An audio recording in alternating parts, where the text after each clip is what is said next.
चलिए, तो कहानी क्या है आपका? कहानी है कि रेस्पिरेशन जो पढ़ना है हमें, कहाँ पढ़ना है मुझे? रेस्पिरेशन प्लांट में। ऐसा नहीं कि रेस्पिरेशन प्लांट में ही होता है, रेस्पिरेशन जो है आपका हम लोगों में भी होता है, रेस्पिरेशन एनिमल्स में होते हैं, रेस्पिरेशन जो है आपका बैक्टीरिया में भी होता है। रेस्पिरेशन का मतलब है यहां पर कि जो भोजन है उसको तोड़ना, ऑक्सीडेशन करना। सवाल है कि ये ऑक्सीडेशन आप ऑक्सीजन के प्रेजेंट में कर रहे हैं या ऑक्सीजन के अब्सेंट में? ऑक्सीजन के क्या बोला? प्रेजेंट में कर रहा हूं या तो ऑक्सीजन के अब्सेंट में। और ये सभी जीव जितने भी हैं, अगर ये श्वसन ना करे, रेस्पिरेशन ना करे, तो पता है क्या होगा? उसमें एनर्जी तैयार नहीं होगा। और जब एनर्जी तैयार नहीं होगा तो इसका मतलब क्या समझा? मुझे एनर्जी नहीं मिलेगा, आपको एनर्जी नहीं मिलेगा, प्लांट को एनर्जी नहीं मिलेगा। एनर्जी किसके लिए चाहिए भाई? एनर्जी चाहिए मेरे अंदर जो काम करता है, मेरे अंदर जो प्रोसेस चलता है। हमारे अंदर बहुत सारे प्रोसेस चलते हैं।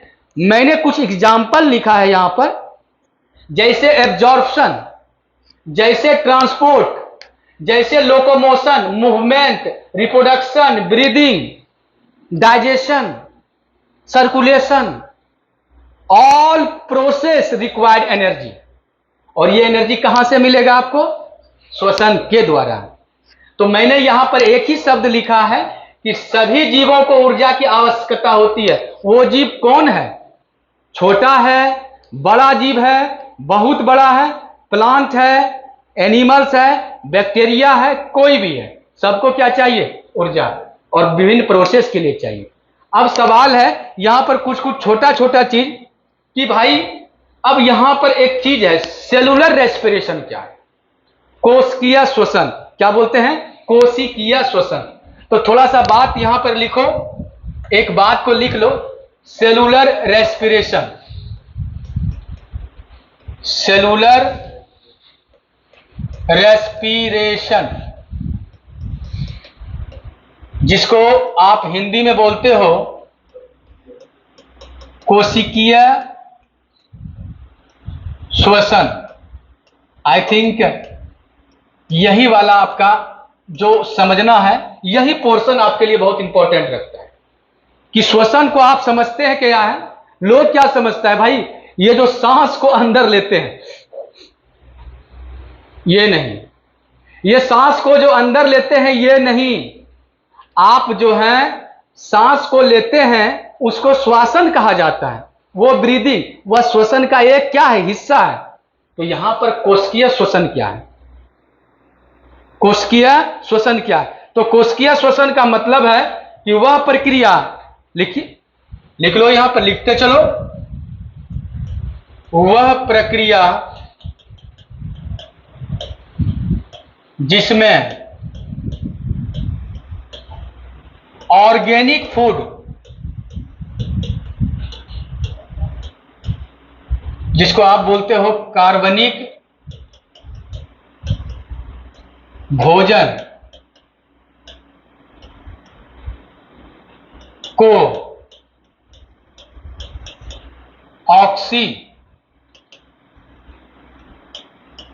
ऑक्सीकृत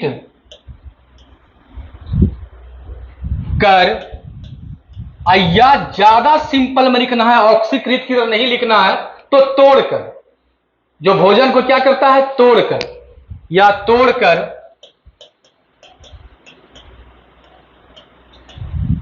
ऊर्जा का निर्माण करता है,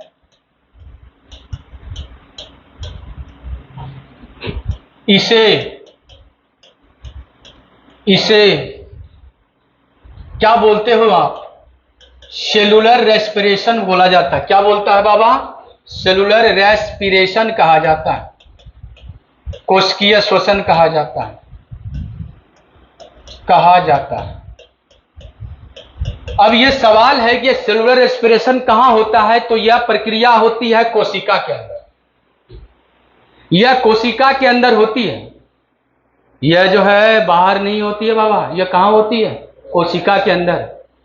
सेलुलर रेस्पिरेशन, कोशिकीय श्वसन कोशिका के अंदर हर हाल में होगा, आउटसाइड नहीं होगा। तो लिख सकते हो कि कोशिकीय श्वसन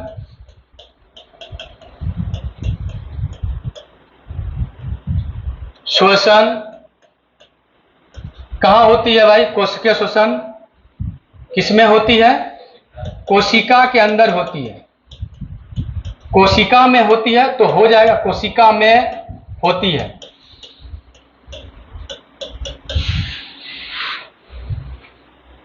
बड़ा बात आसान है कि सेलुलर रेस्पिरेशन का मतलब होता है कि जैसे कभी ग्लूकोज का नाम सुना होगा, ग्लूकोज, थोड़ा सा समय दो। फ्रुक्टोज का नाम सुना होगा। ऐसे आप कह सकते हो अमाइनो एसिड का नाम भी सुना होगा। आपने फैट का भी नाम सुना होगा भाई।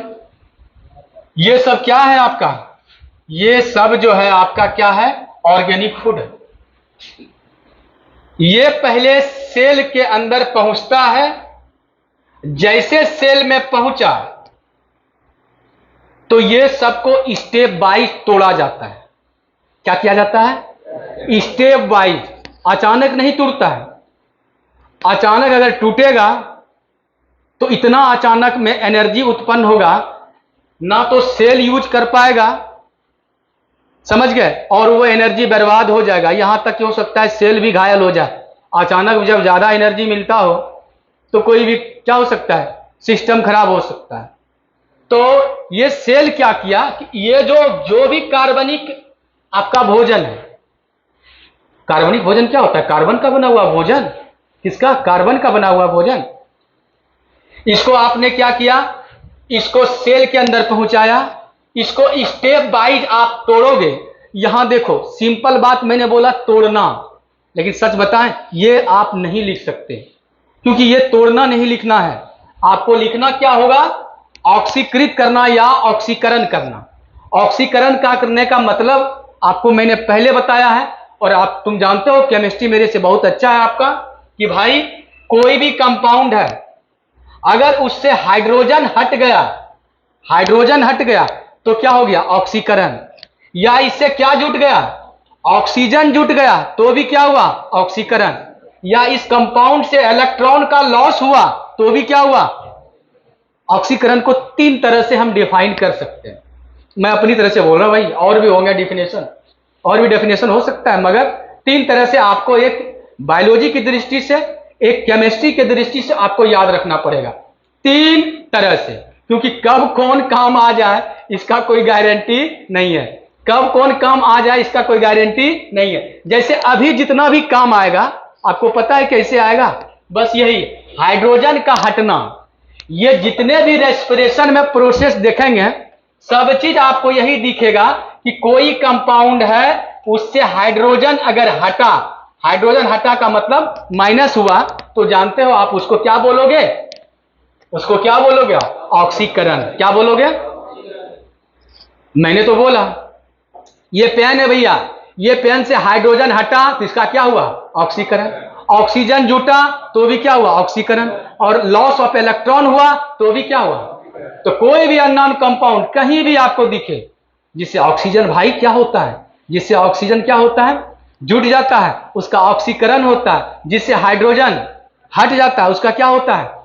और जिससे क्या होता है? इलेक्ट्रॉन भी लॉस हो जाते हैं, उसको क्या बोलते हैं? ये 3 परिभाषा आपको शॉर्टकट में अपने दिमाग में रखना पड़ेगा। अगर आपको फोटोसिंथेसिस पढ़ना है, आपको क्या पढ़ना है? रेस्पिरेशन पढ़ना, बहुत काम देगा। वैसे डाइजेशन भी काम देता है, लेकिन ज्यादातर आपको फोटोसिंथेसिस और रेस्पिरेशन। तो यहां पर मैं किसको बता रहा हूं भाई? रेस्पिरेशन को बता रहा हूं बाबा। किसको बता रहा हूं? रेस्पिरेशन को। तो कोशिकीय श्वसन कहां होता है? कोशिका में। अब सवाल है कि यहां पर कहने का मतलब है रेस्पिरेशन, तो सेलुलर रेस्पिरेशन और रेस्पिरेशन यहां पर सेम समझा जाए। रेस्पिरेशन में भी वही है कि जो प्रक्रिया जिसमें ऑर्गेनिक फूड को ऑक्सीकृत कर या तोड़कर ऊर्जा का निर्माण किया जाता है उसको सेलुलर रेस्पिरेशन कहते हैं, जिसको आप श्वसन भी कहते हैं जनरल भाषा में। और यहां पे कोशिकीय श्वसन कोशिका में होती है। अब सवाल है कोशिका के अंदर आपने बोला कि तीन ही चीज जलता है। कौन कौन? तीन ही चीज जलता है। कौन कौन जलता है तीन चीज? अरे भाई, कार्बोहाइड्रेट, प्रोटीन और लिपिड। कितने चीज जलते हैं? तीन ही चीज टूटते हैं। जलने का मतलब हुआ टूटना, जलने का मतलब क्या हुआ? आपका टूटना। तीन ही चीज जलता है। तो इसी को कहते हैं आप श्वसनीय पदार्थ, जिसको हम लोग कहते हैं आप श्वसनीय क्रियाधार, रेस्पिरेटरी, क्या बोलते हैं इसको? रेस्पिरेटरी क्या? सबस्ट्रेट। तो थोड़ा सा हेडिंग दीजिए, रेस्पिरेटरी सबस्ट्रेट दीजिए।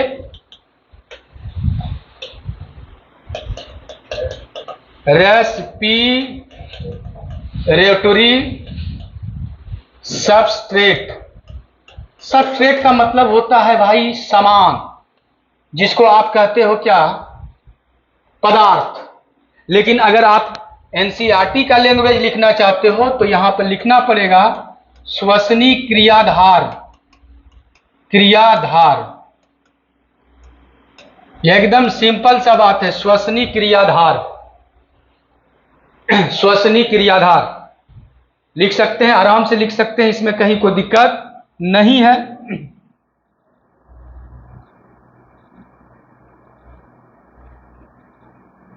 सीधा है कि वह पदार्थ जो श्वसन के समय ऑक्सीकृत होता है उसे क्या बोलते हैं? दुनिया में हर एक पदार्थ रेस्पिरेशन में ऑक्सीकृत नहीं होता है। तीन ही पदार्थ का नाम बोला। कौन कौन पदार्थ बोला? तीन भाई, तीन। आपका कौन कौन पदार्थ बोला? आपका क्या बोला? कार्बोहाइड्रेट, प्रोटीन और वसा। हाँ, वही लिपिड कहते हैं जिसे, हाँ हिंदी में। तो लिखिए, वह पदार्थ जो श्वसन के समय क्या होता है? बोलिए तो। ऑक्सीकृत होता है, उसे सिंपल क्या बोलते हैं? बोलिए तो। उसे श्वसनीय क्रियाधार कहा जाता है। श्वसनीय क्रियाधार। क्रियाधार का मतलब होता है पदार्थ, कहा जाता है। भाई तीन एग्जाम्पल तो हैं। कितने एग्जाम्पल की मैं बात कर रहा हूं? तीन एग्जाम्पल हैं। एक आपका है कार्बोहाइड्रेट्स, और तीसरा कोई होता नहीं ऑक्सीडेशन। कार्बोहाइड्रेट्स, और सबसे ज्यादा जो ऑक्सीडाइज होता है, सबसे ज्यादा जो श्वसन में इस्तेमाल होता है, उसका नाम ग्लूकोज है, जो कि एक कार्बोहाइड्रेट है। ग्लूकोज की बात करें, फ्रुक्टोज की बात करें, सुक्रोज की बात करें, स्टार्च की बात करें, ग्लाइकोजन की बात करें, पेंटोज की बात करें, राइबोज की, डीऑक्सी राइबोज को, बहुत सारे पदार्थ हैं जो कि किसकी श्रेणी में आता है? आपका कार्बोहाइड्रेट्स की श्रेणी में आते हैं। कार्बोहाइड्रेट के कैटेगरी में आता है। लेकिन बात किसका करेंगे? Simple carbohydrates. सबसे ज्यादा यूज होने वाला जो हमारे सेल में है वो कौन है? आपका ग्लूकोज। कौन है? ग्लूकोज। तो कार्बोहाइड्रेट। अब देखिए, कार्बोहाइड्रेट्स अगर ना हो तो ऑक्सीडेशन आपका क्या हो सकता है? प्रोटीन्स भी हो सकते हैं। क्या हो सकते हैं? प्रोटीन्स भी। और प्रोटीन्स अगर ना हो तो लिपिड भी यूज हो सकता है। यानी तीनों में कोई भी यूज हो सकता है, लेकिन ज्यादातर आपका चांसेस किसका है? कार्बोहाइड्रेट्स का। किसको बोलते हैं? कार्बोहाइड्रेट्स। अब सवाल है कि जब ये रेस्पिरेटरी सबस्ट्रेट, श्वसनीय क्रियाधार ऑक्सीकृत होता है तो बनता क्या है? क्या जरूरी है? तो छोटा सा आप यहां पर स्टोरी को सुनिए, थोड़ा सा एकदम आपका ब्रीफ जो है ना बन जाएगा इस टॉपिक पे। आप लोग लिख लिए? चलिए, लिखे? हो चुका है? आगे बढ़े? चलो भाई, आ जाओ। देखो, यहां पर देखो, हमने आपसे बात किया, ठीक है, कि पूरा का पूरा टॉपिक में आपको मैंने यही कहा कि क्यों टूटता है श्वसन। एक सवाल है। देखिए, पहली बात, अगर कुछ आप खाते पीते हो, कोई सामान खाते पीते हो, पूरा ब्रीफ में समझो, तो खाना पीना जब खाया, आपने इनहेल्ड किया, तो आपको याद है खाना खाया जिसे कार्बोहाइड्रेट खाया। तो कार्बोहाइड्रेट खाया, या आपने क्या खाया, प्रोटीन खाया, या तुमने क्या खाया भाई, तुम खाया लिपिड। अब सुनिए, ये जो तीन चीज आपने खाया, ऐसे आप विटामिन्स वगैरह भी खाते हो भाई, खनिज वगैरह भी खाते हो, तो उसका ऑक्सीडेशन नहीं होता है, वो एब्जॉर्प्शन हो जाता है, क्योंकि वो तो खुद जो है बहुत ही सोल्यूबलाइज फॉर्म में होता है, घुलने योग्य फॉर्म में होता है, बहुत ही वो ऑक्सीडाइज ही समझिए रहता है। या तो समझिए कि आप उसको यूज कर सकते हैं, ये सबको आप यूज कर नहीं सकते, इसको क्या करना पड़ेगा, तोड़ना पड़ेगा। तो जैसे आपने ईट किया, ईट का मतलब समझ रहे हैं, खाया, क्या किया, खाया। खाने के बाद आपका इसका क्या कंपाउंड का, खाने के बाद आपको क्या हुआ, इसको आपने तोड़ा, किसके द्वारा, बोलिए ना, डाइजेशन के द्वारा। किसके द्वारा, जिसको क्या किया आपने, पाचन किया। क्या किया, पाचन। अब सुनिए, जब डाइजेशन हुआ तो कार्बोहाइड्रेट किस में बदला, छोटा इकाई में। तोड़ा क्यों था आपने, इसमें भी तो टूटा। तो कार्बोहाइड्रेट जब टूटेगा तो ये किस में जनरली टूट जाता है, ग्लूकोज में।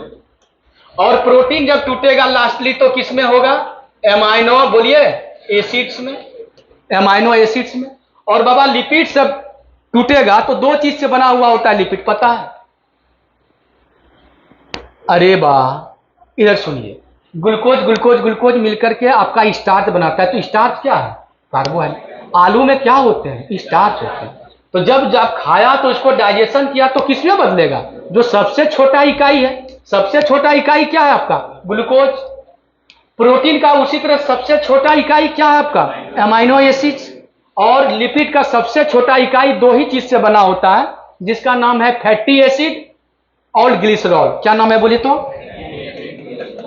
फैटी एसिड्स एवं क्या, एंड क्या बोलिए तो, ग्लिसरॉल, ग्लिसरॉल। तो ये डाइजेशन में हुआ, छोटी आंत तक पहुंचा, और फिर यह क्या हुआ, आपका एब्जॉर्ब हुआ। एब्जॉर्ब, एब्जॉर्ब मतलब समझ रहे हैं ना, एब्जॉर्ब का मतलब हुआ अवशोषण। अवशोषण, ये जो छोटी आंत है उसके दीवार के द्वारा इसको क्या किया, छोटा चीज को, ये बड़ा चीज था तो इसको तो खींच नहीं पाता, तो इसको क्या किया, खाने के बाद इसको क्या किया, पचाया। पचाया तो किस में बदला, छोटी चीज में बदला, और छोटी चीज को क्या किया, एब्जॉर्ब किया। कौन एब्जॉर्ब किया, कौन एब्जॉर्ब किया, छोटी आंत में एब्जॉर्ब किया। किस में चला गया एब्जॉर्ब होके, ब्लड नली में। किस में चला गया आपका, ब्लड। और ब्लड नली में गया, ब्लड वेसल्स, ब्लड वेसल्स में गया, और ब्लड नली में जाकर के जब हार्ट पंप किया तो जाकर के सभी सेल में गया। कहां गया, सभी सेल में, जितने भी सेल हैं। आपको यह समझ में आया कि ये सेल में क्यों गया ये सब, क्योंकि अब सेल में जाकर के या तो ये इस्तेमाल होगा या तो ये फिर क्या होगा, टूटेगा। तो यहां पर अगर ग्लूकोज गया और क्या क्या गया बोलिए तो, एमाइनो एसिड्स गया, और क्या गया, फैटी एसिड गया, और क्या गया, यहां पर फैटी एसिड होगा, डबल टी होगा, फैटी एसिड होगा। और यहां पर आपका क्या होगा, ग्लिसरॉल। ये सब पहुंचा, तो ये सब अन्य कंपाउंड में जाके कन्वर्ट होता है। एनर्जी का काम होगा तो ये ग्लूकोज कहता है कि जाओ हम क्या करेंगे, ऑक्सीडेशन करेंगे और एटीपी बनाएंगे। क्या बनाएंगे, तो ये ग्लूकोज का क्या काम है बोलिए तो, ये ग्लूकोज का काम है कि टूट करके आपको लास्ट में आपको ये ऑक्सीडाइज होकर के CO2 और H2O में बदल जाएगा लास्टली। ये यूकैरियोटिक की बात कर रहा हूं, क्योंकि ये जो ग्लूकोज टूटता है दो तरह से, ग्लूकोज का टूटना दो तरह से होता है, एक ऑक्सीजन के उपस्थिति में और दूसरा बिना ऑक्सीजन का। तो बिना ऑक्सीजन का आप जानते हो क्या बोला जाता है आपको, बिना ऑक्सीजन का कहते हैं अवायवीय श्वसन, बिना वायु का श्वसन। और वायु श्वसन का मतलब क्या हुआ, ऑक्सीजन के प्रेजेंट में या ऑक्सीजन के एब्सेंट में। तो बाबा यहां ऑक्सीजन के क्या, तो ऑक्सीजन के प्रेजेंट में ये कहानी हुआ। और जब ग्लूकोज को तोड़ दिया स्टेप वाइज आपने, आपको नहीं, आपके सेल में टूटा, तो इससे क्या बनता है, एटीपी। क्या बनता है, और एटीपी का पूरा नाम क्या है, एडिनोसिन ट्राइफॉस्फेट। और यही एटीपी में क्या होता है आपका ऊर्जा, और यही ऊर्जा जो है पूरा सेल खर्च करता है और पूरा बॉडी खर्चा करता है। तो सेल का जो एनर्जी करेंसी है, एनर्जी करेंसी मतलब ऊर्जा का स्रोत कह सकते हैं, करेंसी का मतलब क्या होता है सिक्का। हाँ, एनर्जी करेंसी का मतलब, करेंसी का मतलब क्या होता है सिक्का, आप जो खर्च करते हो। तो सेल का एनर्जी करेंसी किसको कहा जाता है? प्रोसेस समझ में आया? अचानक सेल के पास ग्लूकोज नहीं आता है, प्रोसेस कहां से आता है कि डाइजेशन किया। अब तुम कहोगे सर प्लांट तो डाइजेशन नहीं किया, प्लांट के पास तो मुंह नहीं था जो खाना खाया। अरे बकलोल समझो, तो उसमें तो ग्लूकोज बनता ही है, उसको बाहर से लेने की जरूरत क्या है? फोटोसिंथेसिस के द्वारा क्या होता है, ग्लूकोज बनता है, तो ग्लूकोज तो वहीं से ले लेगा वो। समझ में आया? और सेल क्या करेगा, उसको ऑक्सीडाइज करेगा। तो सिंपल आपने क्या सीखा कि पूरा प्रोसेस में जब ग्लूकोज टूटा तो क्या बनाया, एटीपी बनाया। और एटीपी क्या है आपका, energy currency of cell. ATP क्या है आपका, energy currency of the cell. ठीक है, क्या बोलते हैं इसको, energy currency of the cell. तो लिखिए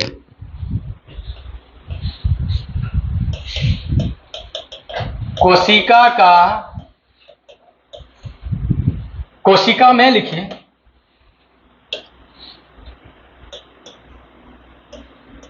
ऊर्जा के रूप में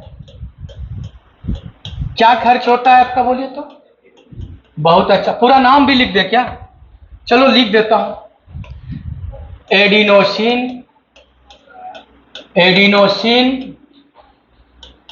ट्राइफॉस्फेट, याद होगा एडिनोसिन ट्राइफॉस्फेट, यही तो याद होगा आपको, एडिनोसिन ट्राइफॉस्फेट।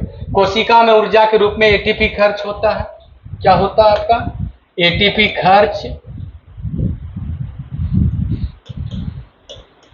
होता है। सेंटेंस पूरा हुआ, सेंटेंस पूरा हुआ।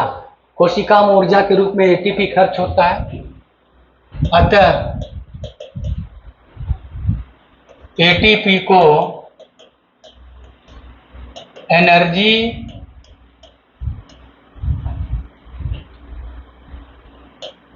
करेंसी ऑफ द सेल कहा जाता है, कहा जाता है, कहा जाता है। ठीक है, इसके बाद आपका जो है on the basis of the animals और plants require their energy, require their food, okay, it is divided into 3 types. All organisms approx in the world divided into 3 types: स्वपोषी, परपोषी और मृतपोषी। क्या क्या बोलिए तो, स्वपोषी, तो लिखिए भोजन के प्राप्ति के अनुसार, सिंपल सा लैंग्वेज लिखिए। एनसीईआरटी का लैंग्वेज थोड़ा सा टफ होता है, थोड़ा सिंपल बना देते हैं। पढ़ना तो हम लोगों को वही है, वही जानना भी है, इसलिए इसको छोड़ना भी नहीं है। एनसीईआरटी छोड़ना मतलब आप समझ रहे हो, एनसीईआरटी जब चेंज किया ना तो सीबीएसई और नीट का जो सिलेबस था उसको रिड्यूस किया। किसके according, according to NCERT. NCERT को छोड़ नहीं सकते हैं, अगर एनसीईआरटी आप छोड़ देंगे तो आपको कंपटीशन छोड़ देगा, चाहे आप मेडिकल के फील्ड में हो या नॉन मेडिकल जनरल कंपटीशन के फील्ड में हो, कहीं भी जाओ आप इसको छोड़ नहीं सकते। अगर आप छोड़ोगे तो आप बाद में पछताओगे, शुरू में तो अभी अच्छा ही लगेगा। तो चलिए, भोजन के प्राप्ति के अनुसार जीवों को 3 श्रेणी में बांटा गया है। हाउ मेनी टाइप्स, 3 तरह के, 3 श्रेणी में बांटा गया है, बांटा गया है। ये छोटा छोटा बात तुमको जानना चाहिए, तुम पहले भी पढ़े हो, 9th 10th में पढ़े हो।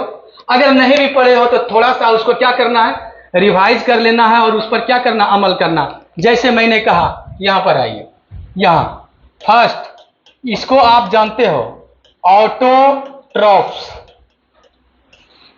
क्या मैंने बोला? ऑटोट्रॉफ्स।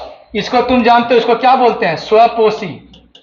इसमें लिखाना नहीं है, एक शब्द खुद भोजन का निर्माण, भोजन का निर्माण खुद करता है। तो यहां पर एक शब्द लिखते हैं, भोजन का निर्माण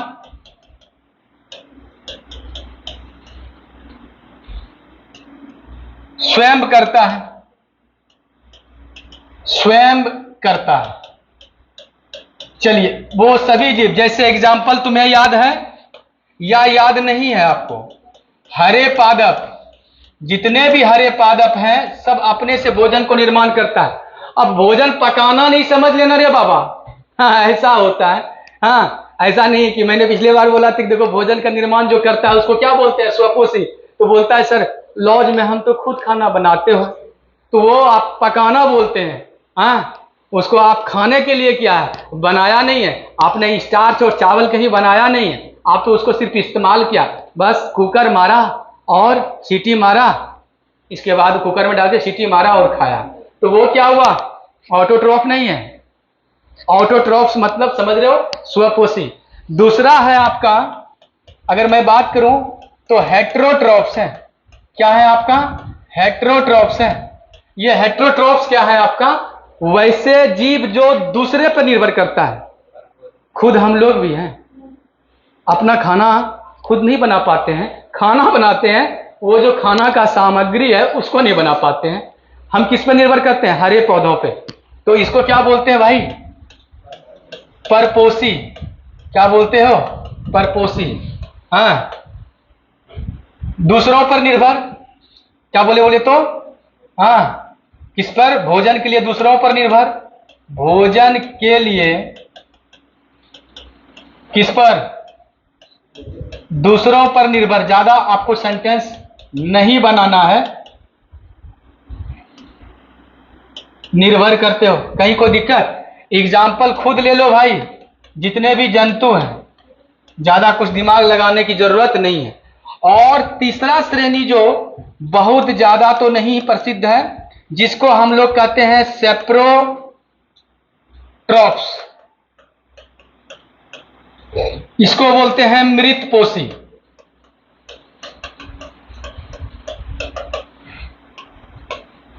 भोजन के लिए सड़े गले पदार्थ पर निर्भर करता है। भोजन के लिए सड़े गले मतलब dead and decaying. Dead and decaying का मतलब सड़ा गला पदार्थ। भोजन के लिए सड़े या मृत जीवों पर निर्भर करता है।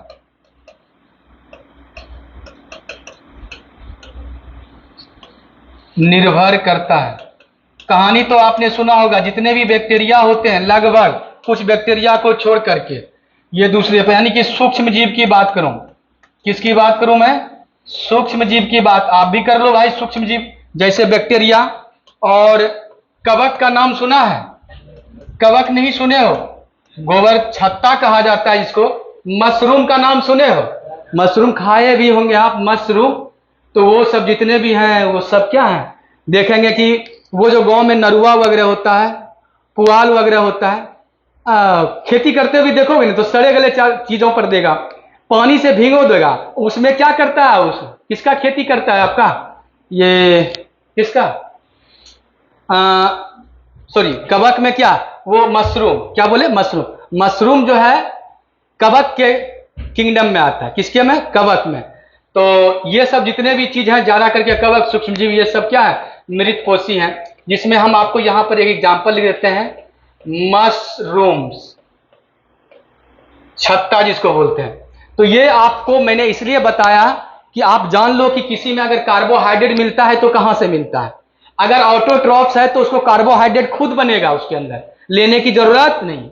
ये हेटेरोट्रॉफ और सेप्रोट्रॉफ्स कहां से लेगा? दूसरे जीव पर है। मगर इसको मैंने दो श्रेणी में बांटा है, मैंने नहीं, बायोलॉजिस्ट बांटे हैं कि परपोषी। हेटेरोट्रॉफ्स किसे कहते हैं? हेटेरोट्रॉफ्स उसे कहते हैं जो भोजन के लिए किस पर निर्भर करता है? दूसरों पर। और सेप्रोट्रॉफ्स किसे कहते हैं? जो भोजन के लिए